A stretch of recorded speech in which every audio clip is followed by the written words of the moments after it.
হাই বন্ধু বান্ধৱীসকল, কি খবৰ সকলোৰে? আজি মই এটা নতুন ৰেচিপি লৈ আকৌ আহি গৈছোঁ। আজি মই লৈছোঁ সৰু আলু, তাৰপিছত মানিমুনি, নহৰু কেইফুটামান আৰু শুকান জলকীয়া, কেঁচা জলকীয়া। এতিয়া কেৰাহীটো বহাই দিছোঁ আৰু তাত তেল দি গৰম হ'বলৈ দিছোঁ। এতিয়া গৰম হোৱাত মই দিছোঁ নহৰু কেইফুটামান আৰু শুকান জলকীয়া, কেঁচা জলকীয়াখিনি। ইয়াৰ পিছত মই দিম সৰু আলু যিখিনি আমি কাটি থৈছিলোঁ। এতিয়া ইয়াত আমি আলুখিনি দিম আৰু এই আলুখিনি দি আমি এতিয়া ইয়াত এড কৰিম সোৱাদ অনুসৰি নিমখ আৰু অকণমান হালধি।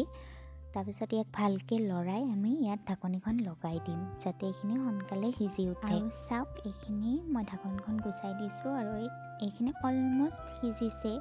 তো এতিয়া আমি ইয়াত এড কৰিম যিখিনি আমি কাটি থৈছিলোঁ মানিমুনি, সেইখিনি। আপোনালোকেতো জানেই মানিমুনিৰ বহুতো ঔষধি গুণ আছে। কিছুমানে মানিমুনি এনেকৈ মাছেদি বনাও খায় বাৰু।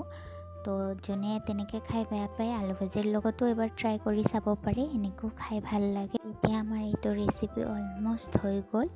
তো আপোনালোকেও কেতিয়াবা এনেকৈ ট্ৰাই কৰি চাব আৰু কেনেকুৱা লাগিলে জনাব। ভিডিঅ'টো চাই কেনেকুৱা পালে জনাব। আজিলৈ আহিছোঁ। চেনেলটো লাইক, শ্বেয়াৰ, ছাবস্ক্ৰাইব কৰি দিব। ধন্যবাদ।